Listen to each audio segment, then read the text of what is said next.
Are we witnessing a global direct attack on democracy and the rule of law? Roughly speaking, 1/3 of the world's population is now ruled by governments that can be described as authoritarian populists. In countries ruled by populists and autocrats, civil liberties, government critics, and non-governmental organizations are increasingly coming under pressure. Pro-government groups, on the other hand, are growing in strength. Over the past 15 years or so, we have observed that states are increasingly restricting civil society's scope for action. We are witnessing this phenomenon not only in autocracies, but also increasingly in democracies.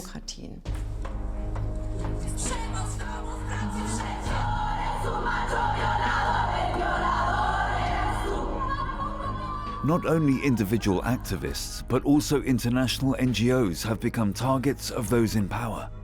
What happens when they are silenced?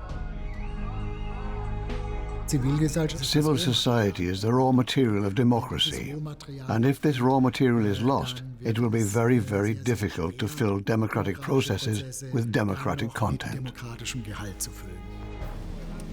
Activists are by no means only attacked or arrested. Laws ensure that they are criminalized and deprived of money.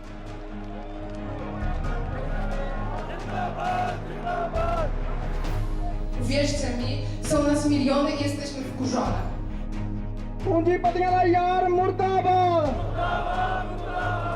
Activists and civil rights campaigners are subject to intimidation. What happens when these voices fall silent? And what can be done to counter this development?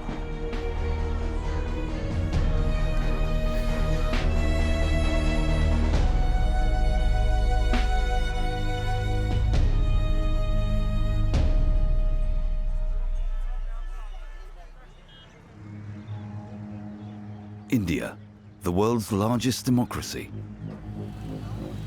A rising economic power that needs many raw materials. Environmentalists who draw attention to abuses are coming under increasing pressure. Sand, raw material for cement, walls, windows, computer chips. A multi-billion-dollar business. Since desert sand is not suitable for the production of concrete, the mining of river sand has become as lucrative as it is destructive. Cratered landscapes emerge. Deep holes that lower the water level, eroded riverbeds, and the extinction of species. Ashish Sagar has been documenting the activities of the Indian sand mining industry for 10 years. The mine operators have a license, but Sagar is convinced that they are mining much more sand than permitted and, what's more, using prohibited methods. You can see dredges all over the place that are prohibited from being used in rivers. They destroy everything, and that is illegal. Here in Bundelkhand, we are frequently faced with droughts. The water shortage is extreme, and the suicide rate among farmers is particularly high. You have to understand, this is all politics. This sand mine belongs to Dalpat Singh, a member of the ruling BJP party. According to Sagar, he is one of many local politicians who make a lot of money through illegal methods. Sagar's critical voice is not welcome here. A couple of guys saw us coming. If they see the camera, we'll be in trouble. Hurry up.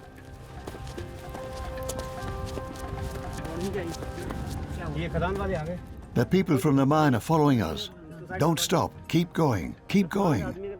If they catch us, they will shoot at us and destroy our cameras. They have guns and other weapons. They have already attacked me twice.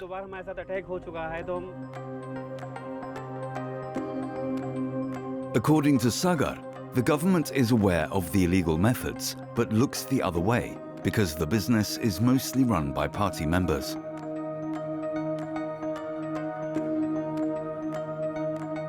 Ashish Sagar produces videos about the environmental crimes of the mine operators for an NGO.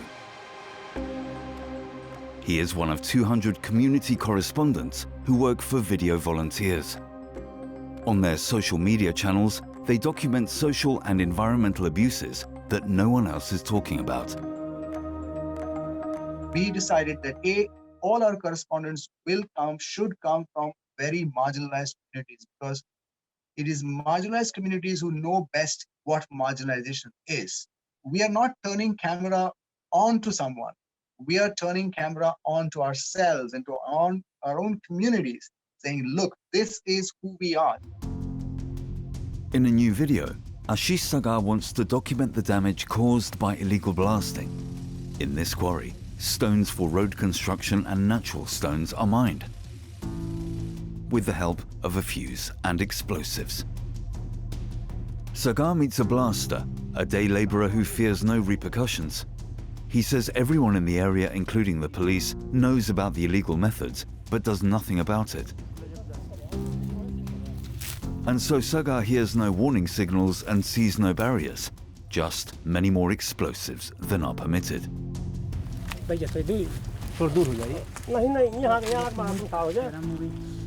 तो ये कितनी heavy blasting होगी?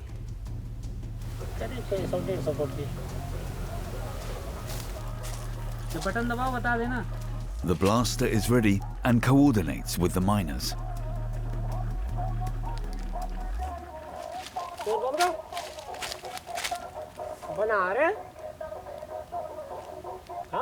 Then accidentally, he detonates too soon.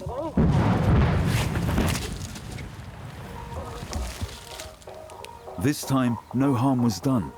A few months earlier, a similar situation led to 3 fatalities. More blasting, deeper blast holes, illegal methods. What's left behind is a trail of devastation in the natural environment. Environmentalists are alarmed. People no longer appreciate the value of the mountains.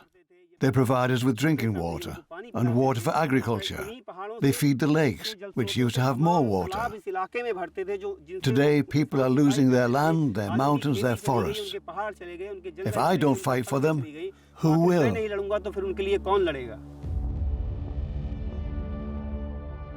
One result of illegal blasting is that groundwater makes its way to the surface.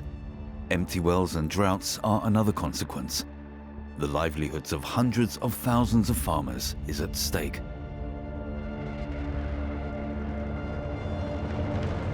At night, Sagar comes across a caravan of sand trucks transporting the loot to other Indian cities. Every mine operator has his own guys. Workers from the village or teenagers. They get 500 rupees a day. They look out for police presence and give the go-ahead to the trucks. We can't get out of the car. If these criminals see us, they will run us over. This has happened many times. Ashish Sagar's research has shown that far too much sand is being mined. That's why the mining operators have been trying to silence the social activist for years. They want to finish me off. But because they can't just shoot me and bury me, they tried to put me in jail. They wanted to make me disappear, but I won't give up.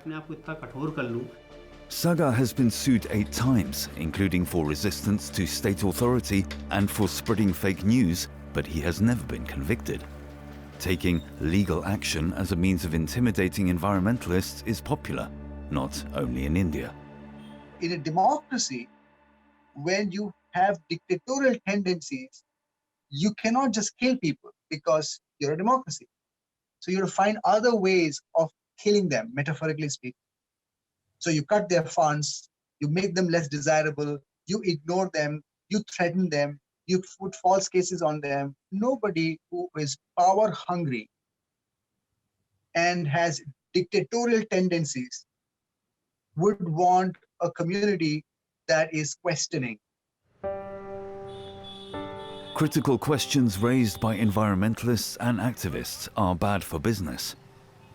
That's why the Indian government wants to silence the voices of local NGOs and individual citizens like Ashish Sagar. For international NGOs, there is a further means of exerting pressure: new and stricter laws. More than 50 countries worldwide are restricting NGOs' room for maneuver in this way.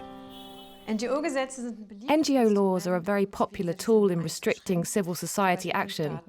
For example, states can enact regulations or laws that make it difficult for organizations to receive funding from within the country or from abroad. States can often expand bureaucracies to the point where it is difficult for an organization to register or meet its reporting requirements. The Indian government has tightened and enacted various laws to control NGOs. The most significant one is the Foreign Contribution Act. Since 2014, it has been either prohibited or made virtually impossible for more than 10,000 NGOs to receive foreign funding. The government claims that it is protecting national security. The NGOs, however, suspect that the law is intended to silence them. The Indian branch of Greenpeace has been banned from receiving funds from abroad since 2015.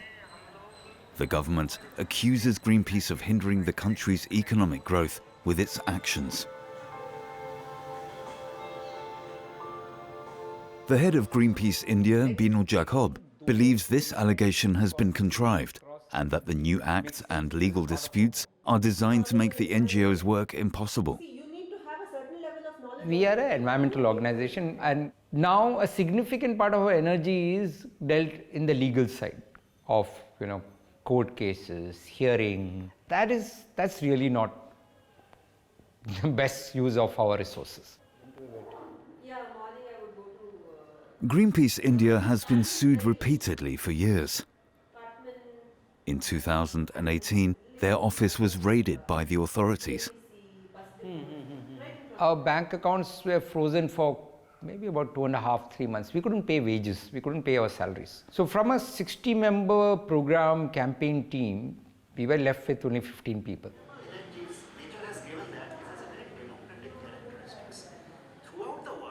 Jacob is certain that Greenpeace India is not in violation of the NGO Act.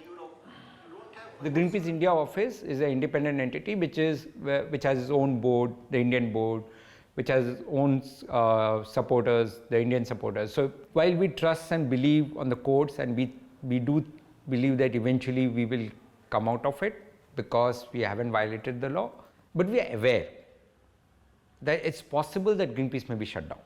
It has happened to other organizations. It could happen to us. The NGOs can only defend themselves with perseverance, good lawyers, and a lot of money. Otherwise, they face closure. Just a few hundred meters away is the abandoned office of Amnesty International.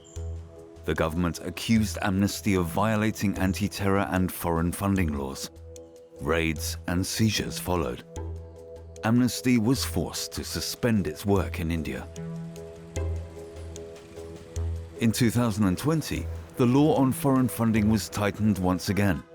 Small, local NGOs in particular are expected to have their funding cut off. It is an attack on the entire organized civil society.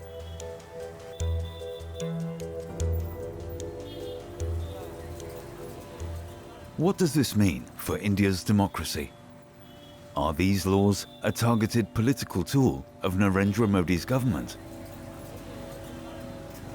Since he won re-election in 2019, the cult of personality has grown rapidly, along with the destruction of independent institutions and with a nakedly majoritarian agenda. So there are three aspects to what is happening in India today: authoritarianism, the cult of personality, and the enforcement of Hindu supremacy over those who are not Hindus. An organization close to the government, however, has its blessing. The Rashtriya Swayamsevak Sangh, known as RSS. With nearly 6 million exclusively male members, it has established itself in every sector of society, with the aim of spreading its ideology, especially in schools and universities. The goal? A Hindu state. Its most famous member? President Modi. So there's the BJP in government, there's the RSS in civil society. The BJP would want to control every aspect of the political process. The RSS would want to control every aspect of the civil society. The Indian government resorts to legislation to exert pressure on NGOs. Associations like the RSS are designed to create a civil society that plays into the hands of those in power. There's a big movement of this sort of Hindu nationalism going on, and everybody is involved in that project. Teachers, college professors, scientists, researchers, police officers, advocates. It's not left anyone untouched.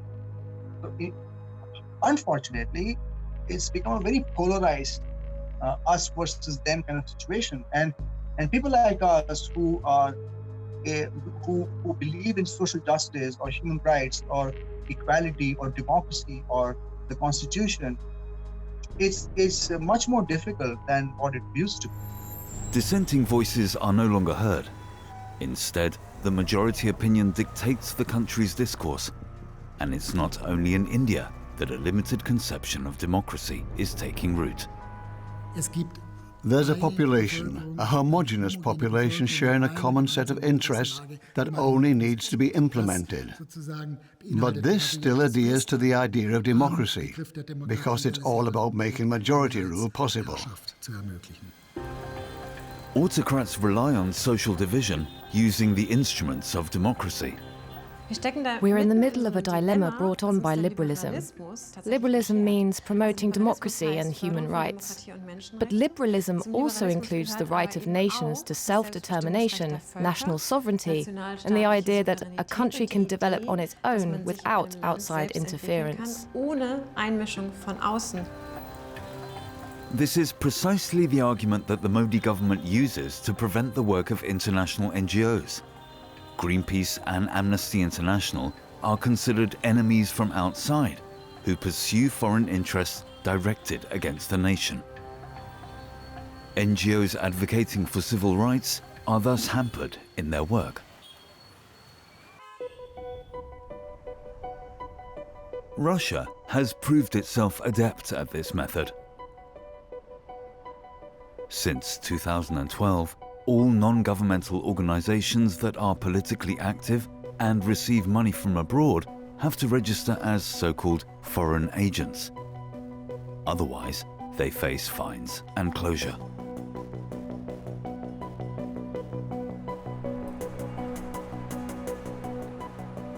The human rights organization Memorial was also added to the foreign agent list in 2016 and thus must be supported by teams from abroad.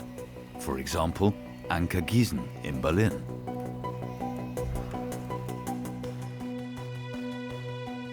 Memorial works on coming to terms with Stalinist history and supports current political prisoners.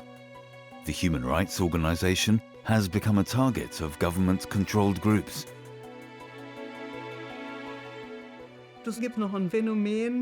Another phenomenon is that there is a fake civil society, so to speak. State agents start civil society organizations, which then pursue the state's aims. They don't do this as state representatives, however, but as civil society organizations. And in this way, the state can then outsource the social developments it wants and say, well, it's all coming from the outside, it's coming from civil society. Some of the fake NGOs are set up directly by the Ministry of the Interior or the Secret Service. This group targeted a memorial exhibition in 2016. A few years ago, we had the case of a so-called People's Liberation Movement that set up in front of the building with posters reading, "Memorial is an American spy."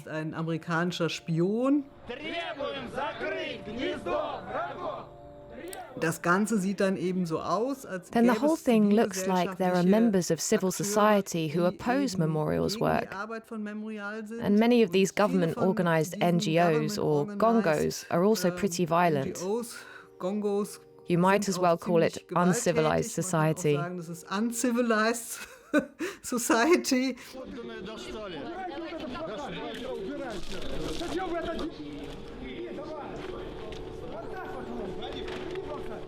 Attacks like this one on a Putin critic in Moscow are meant to intimidate civil rights activists.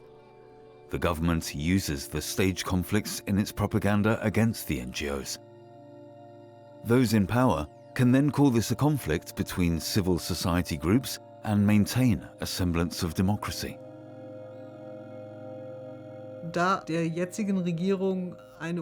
Since the current government is highly suspicious of uncontrolled social developments, it basically tries to, well, gag civil society without directly abolishing it. Because that wouldn't look good on the international stage. As I mentioned, they want to keep up the appearance of a normal, modern country. At the same time, Putin makes it clear that he's prepared to fight critical voices by every means possible. The most recent example is Alexei Navalny, Putin's most vocal critic. The German medics who transported Navalny in this isolation pod obviously did not share the Russian diagnosis of blood pressure problems. While doctors at Berlin's Charité hospital try to save Alexei Navalny's life, his health has become a political and diplomatic issue. For more, let's bring in Zhana Nemtsova. You know Alexei Navalny and his family personally, and your father was a close friend of his. Who or what do you think is responsible for what happened to him? Navalny is the most powerful opposition voice in Russia. I think that at least Putin holds political responsibility for his poisoning. Zhana Nemtsova's father, Boris Nemtsov, served as deputy prime minister under Yeltsin and was in the running to be his successor at points. After Putin's election, Nemtsov quickly became one of his strongest opponents. I'm essentially a political veteran. I'm not going to have a political career. My goal is to liberate Russia from crooks and thieves, from Putin. On the 27th of February in 2015, he was crossing the Большой Москворецкий Bridge in front of the Kremlin wall, and while he was walking, he was shot dead. In my opinion, it's a politically motivated assassination, and I doubted that we would have any adequate investigation.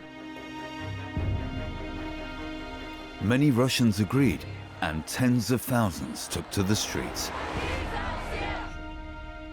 In memory of her father, Nemtsova founded the Boris Nemtsov Foundation. She received death threats and was forced to go into exile. Based in Prague, Nemtsova's foundation promotes independent journalism and freedom of speech. Returning to Russia is unthinkable for her.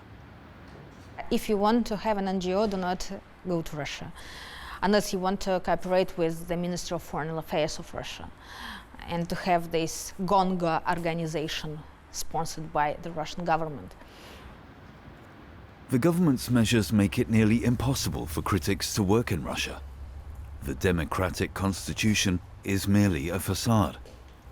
At this point, you can't really call Russia a democracy anymore. Although it continues to maintain this appearance on the outside by having a parliament that passes laws, a judiciary, a constitutional court, all these institutions are in fact being undermined. Without a critical civil society, a democracy cannot function. But for Putin, it's enough to know that he has majority support. If Russia had a totally free election in 4 weeks' time, Putin could win it regardless. With each additional term in office, the political system's tendency to renew the victory of these authoritarian populists becomes more entrenched. Even governments within the European Union are increasingly reining in civil society. Poland is one example. The right-wing populist party Law and Justice, PiS, has been in power here since 2015. It has noticeably changed the country's political climate. The party leader Kaczynski preaches traditional family values. The government strongly rejects a liberal attitude towards homosexuality. Abortion laws have been tightened, and NGOs that fight for women's rights are being deprived of funding. This is a severe blow, particularly to organizations like BABA, which fight for a liberal abortion law and help victims of sexual violence by providing psychological counseling and legal aid. Anita Kucharska-Dziedzic founded BABA in 1999 because, as a victim of violence herself, she received no professional help. Due to the nature of their work, BABA's employees are regularly checked by the police, and their office has been searched. Only one telephone consultant is courageous enough to appear on camera. Kucharska-Dziedzic uses her immunity as a member of parliament to speak her mind about the recent tightening of the abortion ban. Mr. Deputy Marshal, Upper House, with its so-called verdict, the so-called Constitutional Tribunal has mistreated Polish women and deprived them of their dignity and human rights. In 2017, the government established the National Freedom Institute, which manages all government funds intended for NGOs. This makes it possible to regulate who receives money and who doesn't. Controlling critical voices, here again by means of funding.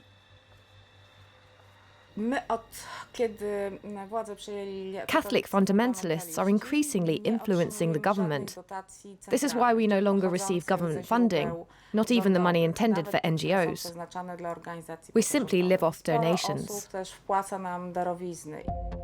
Since many feminist organizations have been deprived of funding, privately organized protests are becoming louder. Kucharska-Dziedzic supports these protests and grassroots campaigns. At this fashion show, a women's group seeks to highlight how victims of sexual violence are blamed for their clothing in order to relativize the guilt of the male perpetrators. Uwierzcie mi, są nas miliony i jesteśmy wkurzone. Pochodzimy z Dąbrowy Górniczej, z Poznania, z Katowic. Officially, Poland is one of the 10 safest countries for women in the world. However, a rape is not recorded if the woman has drunk alcohol. Multiple rapes in a marriage count as one incident. Ja również zostałam zgwałcona i to nie jest mój wstyd. Mamy dość chowania się. Campaigns like these challenge the image of the ideal family and woman propagated by the government.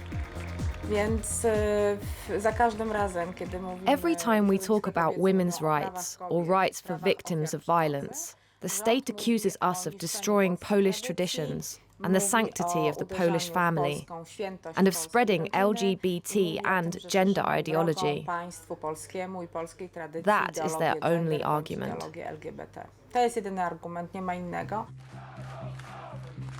The peace government is succeeding in its strategy of defending traditional values and role models. NGOs that jeopardize these achievements continue to face new laws intended to limit their influence. Adam Bodnar is resisting this. The Commissioner for Human Rights may bring any bill to the Constitutional Court that he deems unlawful. Despite opposition from the peace government, he is still in office in early 2021. It has become evident that this government doesn't just have mildly authoritarian tendencies. They don't bend the rules just a little, while otherwise being tolerable. Instead, they want to decide what kind of country we live in, and under what conditions. And the people don't agree to that. Bodnar therefore files lawsuits against bills he considers unlawful and advocates for the rights of minorities. He sees his country as politically adrift. On the one hand, we're a member of the European Union, so a certain standard is expected. On the other hand, we find ourselves ashamed of Poland more and more often. By this I mean that the Catholic Church has an enormous influence on Polish politics. And of course they have really inflamed the atmosphere in the discourse around LGBT people. Church representatives could be heard saying things like, "These people are contagious," and that aligns with the party's policies.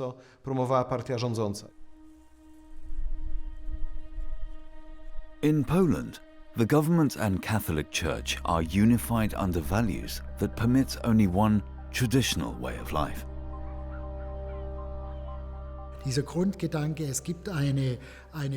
The fundamental idea that there is a homogeneous society with a fixed will, which only has to be implemented into majority rule, always presupposes that this homogeneous group of citizens also has relatively clear external boundaries. Isolation and exclusion, directed above all at minorities. The LGBT community in particular is targeted by those in power. Czerwona zaraza już po naszej ziemi na szczęście nie chodzi. Co wcale nie znaczy, że nie ma nowej. Nie czerwona, ale tęczowa. Jeżeli przypomnimy sobie nazistów, którzy If we remember the Nazis, who hated and wanted to annihilate Jews, homosexuals, the mentally ill, and communists, people are being hounded in a similar way right now. Tak w tej chwili mamy podobną nagonkę. Fundamentaliści religijni nienawidzą. Religious fundamentalists hate feminists, equality, and non-heteronormative people, which means everyone who deviates from the norm.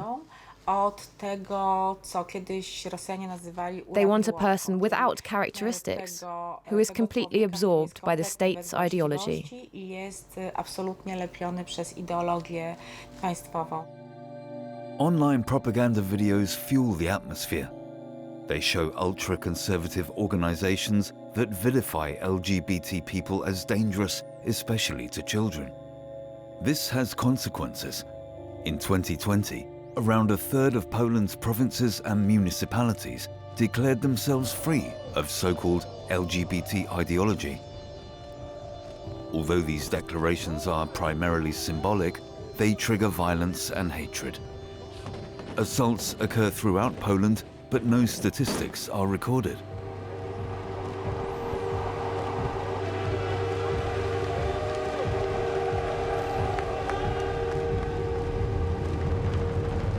A driving force in the battle over values and traditional role models is the Ordo Juris Institute for Legal Culture, a think tank that has championed ultra-conservative women's and LGBT policies for years. The symbol of Polish resistance during World War II is enthroned symbolically on its building. Ordo Juris believes the country is under threat.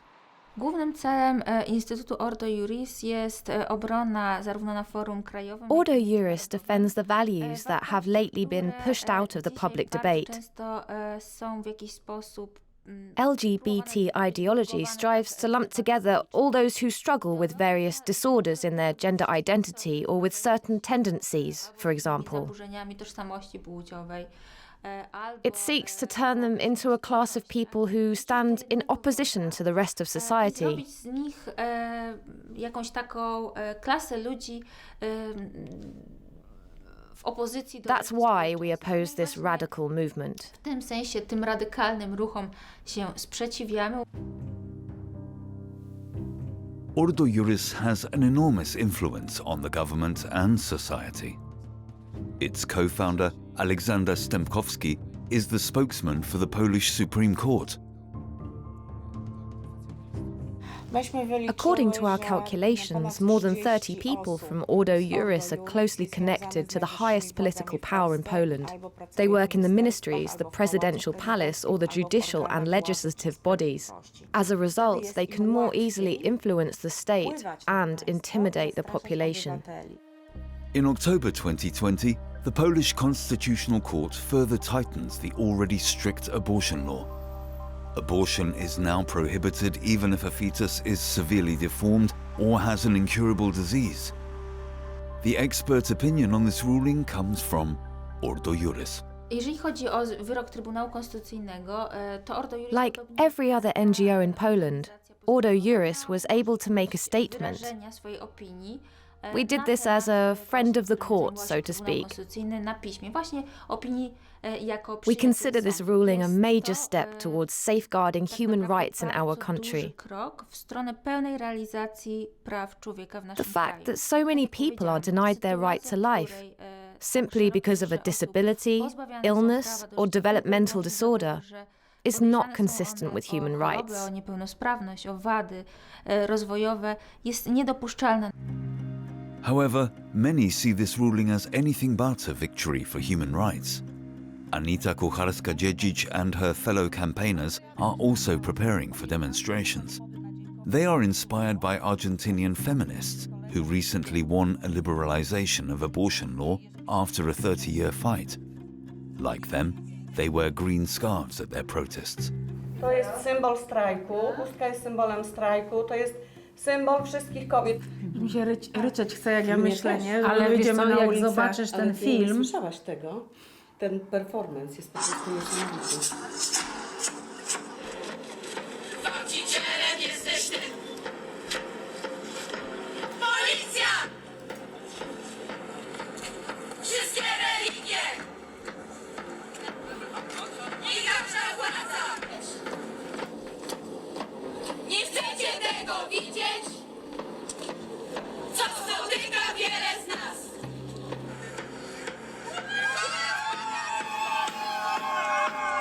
Jeszcze wam powiem, dziewczyny, mówię, ciary. To musi rozlać po polsku. I to się rozleje, zobaczycie, że się rozleje.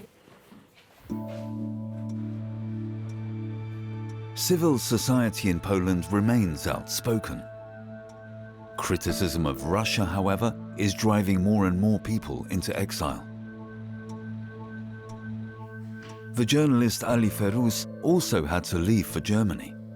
Feruz wrote for the Moscow newspaper Novaya Gazeta, Russia's main independent newspaper. He knew how things worked in the country. When I'm working like a journalist and at Novaya Gazeta, I always know that my life is in danger. Few of my colleagues were murdered and attacking to journalists. It's often happening. In the last 10 years alone, 5 journalists and 1 lawyer working with Novaya Gazeta have been murdered. Feruz wrote about migration and minorities, inflammatory topics in Russia. He knew that criticizing the government could become dangerous.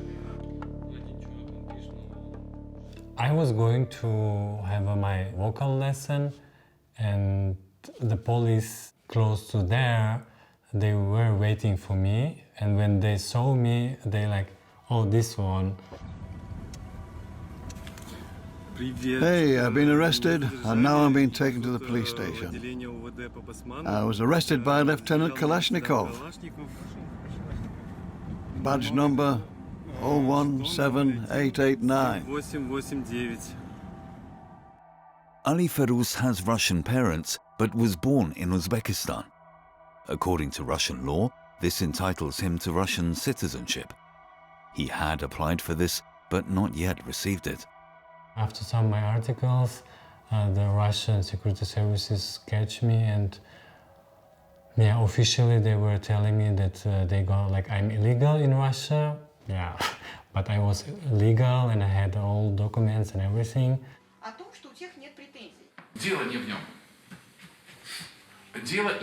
This is not about him, nor about us.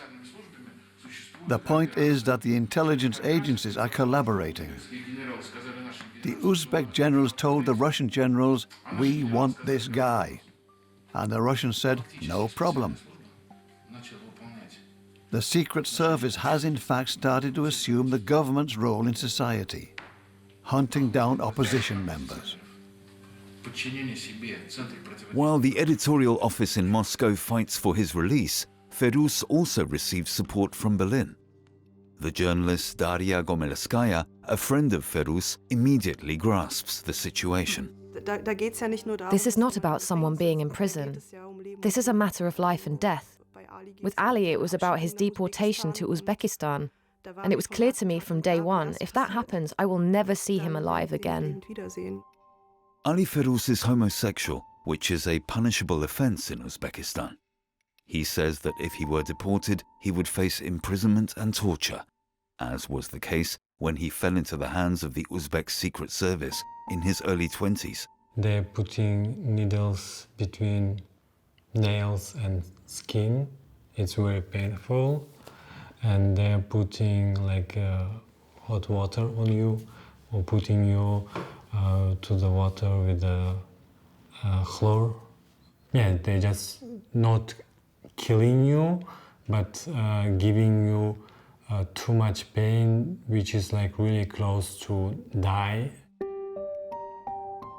Daria Gomelskaya knew that Ali Feruz would not subject himself to torture again.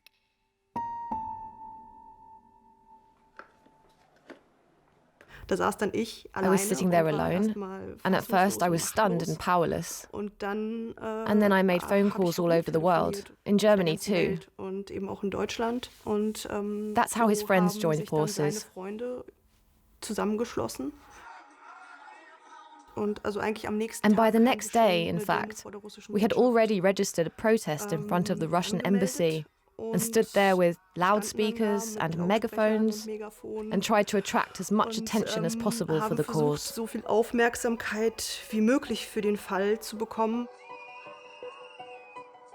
Feruz's employer, Novaya Gazeta, also launched a campaign to free him from prison.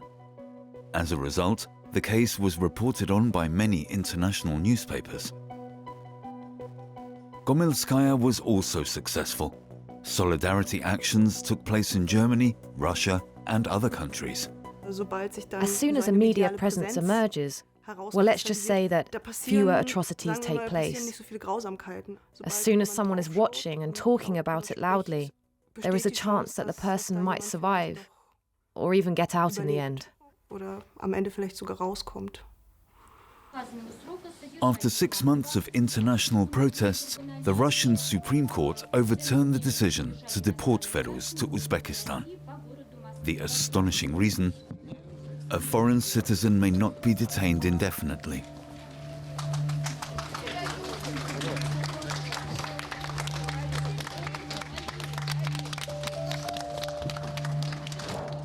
With the help of the Red Cross, Feruz departs for Germany.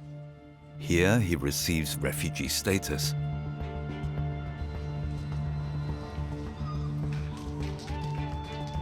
To this day, it remains unclear why Feruz was arrested. He suspects that a critical article about the Uzbek president was responsible. Working as a journalist is for me like a mission.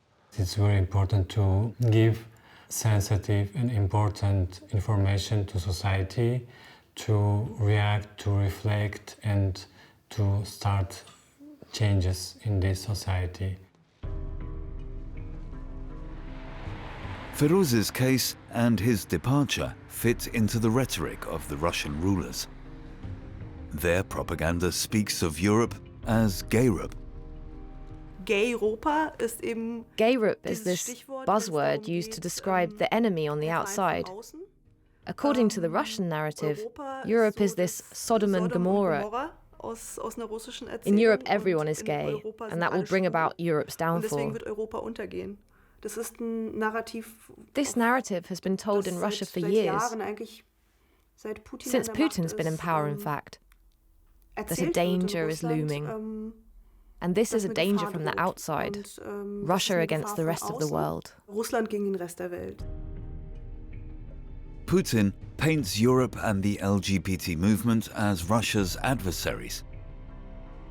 He offers his followers protection against these alleged enemies lurking in and outside the country. This is an attribute of all these movements. They identify various groups which will then be excluded. In doing so, they address the more deep-set emotions of loss of status, of the family and the man, which actually have nothing to do with equality politics.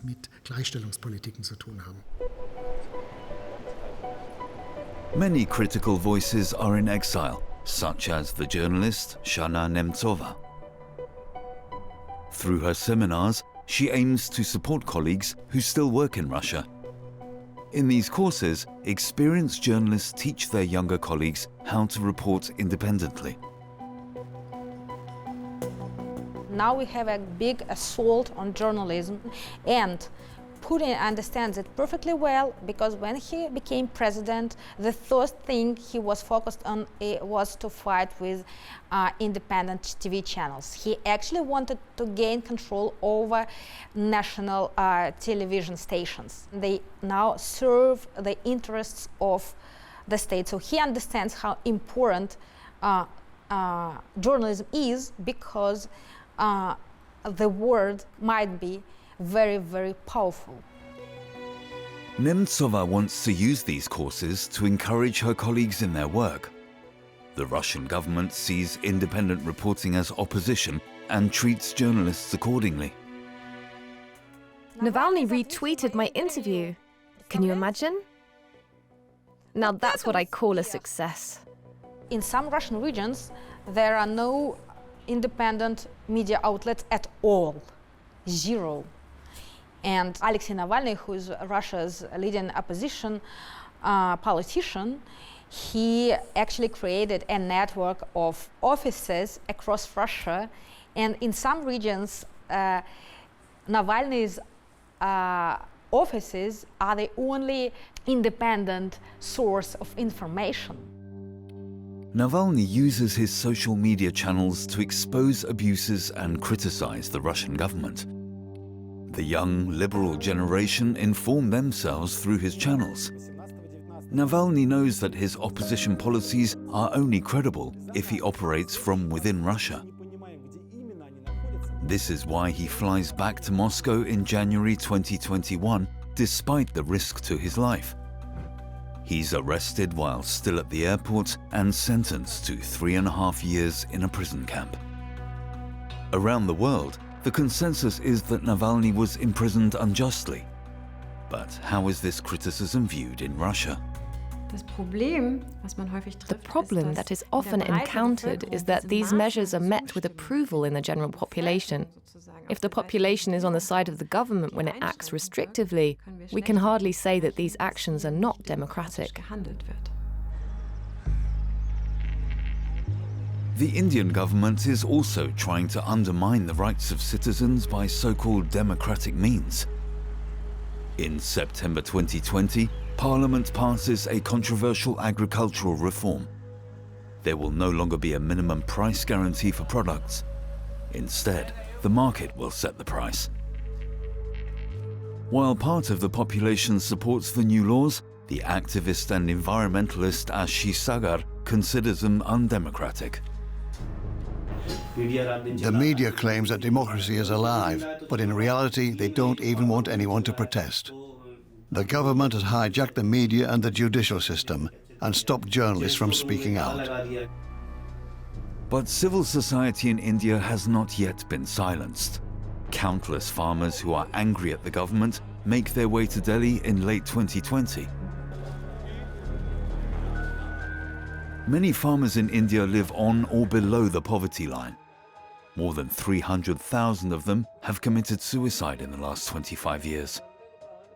Now their last safeguard, the minimum price guarantee, has collapsed.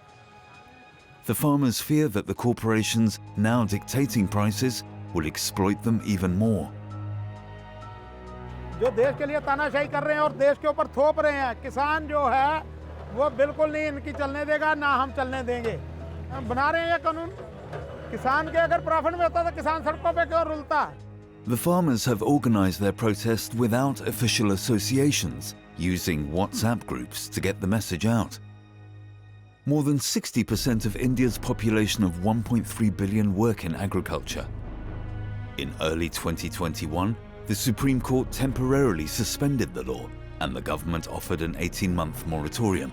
The protesters rejected the offer and want to stay until the laws are abolished.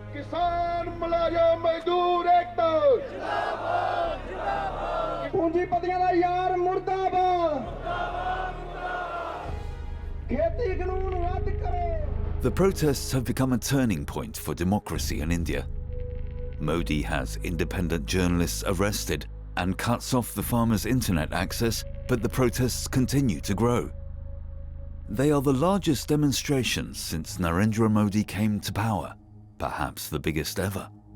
It's a victory for civil society.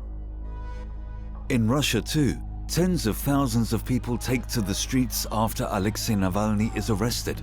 Russian people are not those people who would like to have an autocrat. They don't want to have Putin forever. It's too much.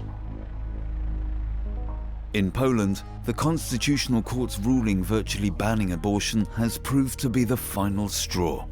For months, people have been demonstrating in Warsaw and beyond.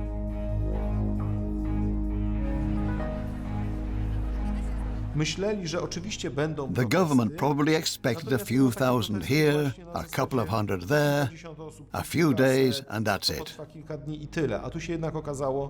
But it turned out that these protests are much bigger, if not the biggest since 1989. To those in power, the protests are nothing but hysteria. For the young generation and civil society, they could be a reason for hope. Civil societies have power. They can really make things happen. And this has worried a lot of dictators and autocracies all over the world. They've realized civil, organized action can pose a threat to us. They're the agents of democracy. Civil rights activists, NGOs, everyday citizens. Their protest symbolizes the power of ordinary people, the foundation of civil society.